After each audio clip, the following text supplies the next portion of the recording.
But all right, here we go. This is the truth behind the beef between DJ Quik and Tim Dog. Tim Dog. What's my name?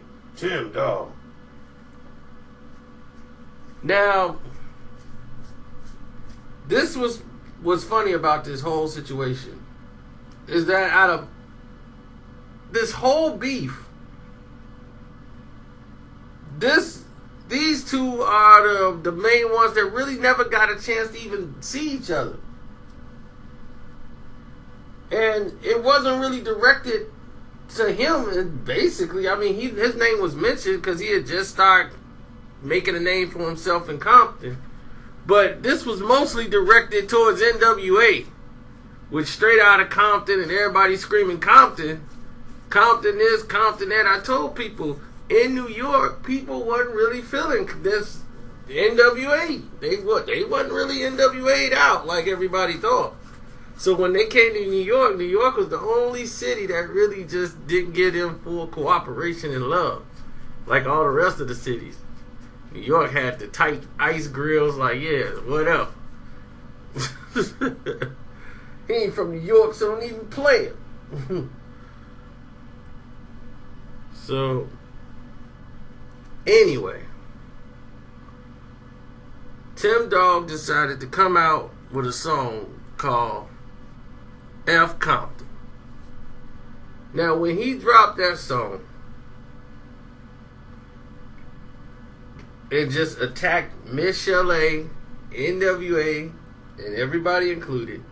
And he mentioned DJ Quik, you can suck my. You know, once he started doing this, everybody like, whoa, like, who is this guy? F Compton. Yeah. Me and Miss Chalet, we was boning.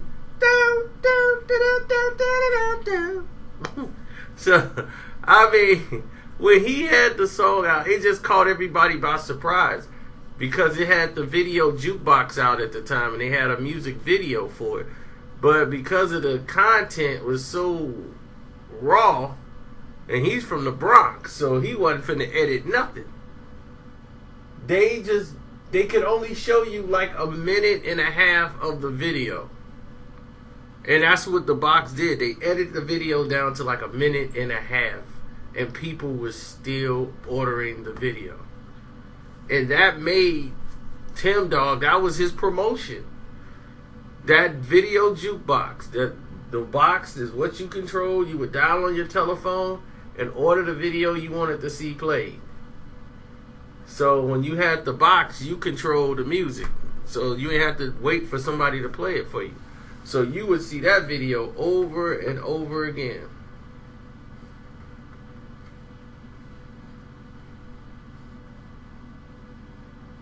And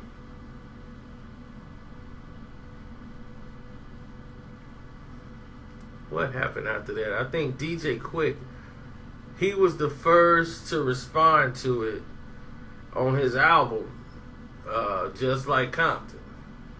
And to the Nintendo, thanks for acknowledging that I am the funkiest guy in this business. And also, boy, your mama could suck a golf ball through a water hose. That chick is good. So, he was talking about Tim Dog, and Tim Dog mentioned him in the song too. The next song, Step to Me.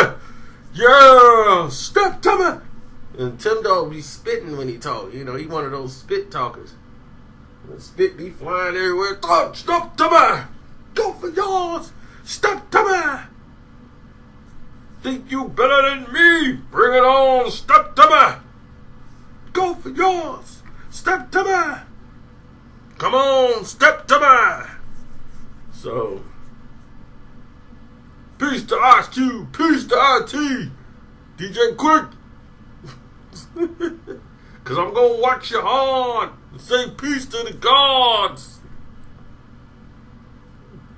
Oh, man. I mean, the thing is, they ran into a situation at Jack the Rapper. Jack the Rapper was the greatest promotional and greatest mistake in hip-hop history. Jack the Rapper was a good way for the fans to get out and meet the rappers, and they could actually talk to the consumers, people who didn't know them, the up and coming artists. They had all these stickers, all their promotional stickers. They rent out a hotel, they rent out a conference room, and all these rappers get to promote themselves, you know, and go out there and Redman is method. I mean, Redman and Keith Murray was out there, and he was like, "Look, I don't even need to do this. I'm out here and I'm gold. Like I done sold 500,000 records.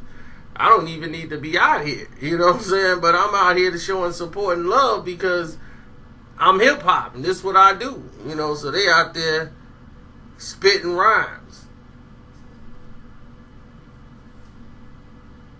Him and Redman.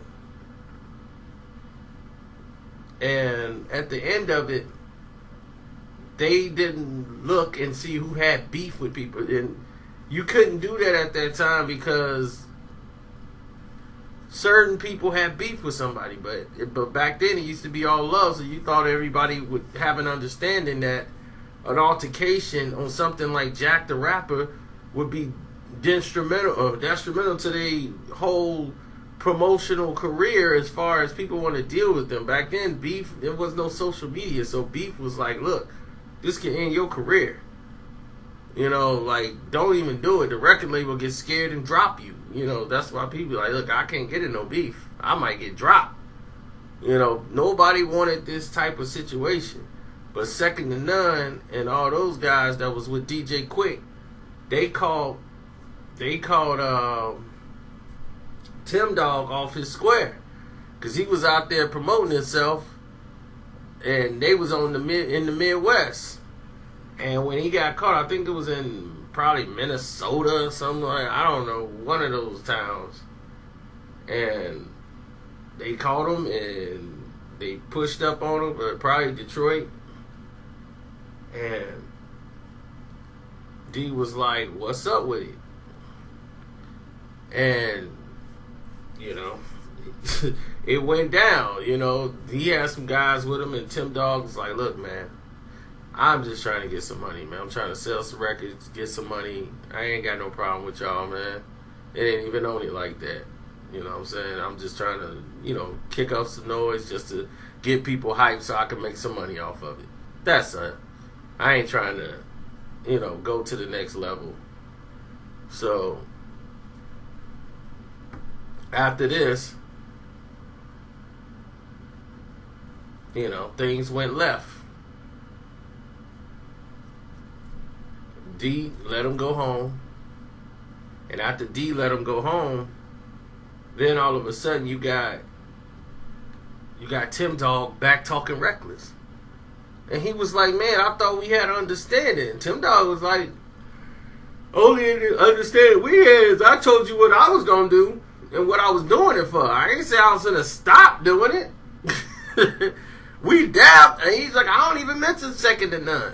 You know, I talk about DJ Quik and the rest of them."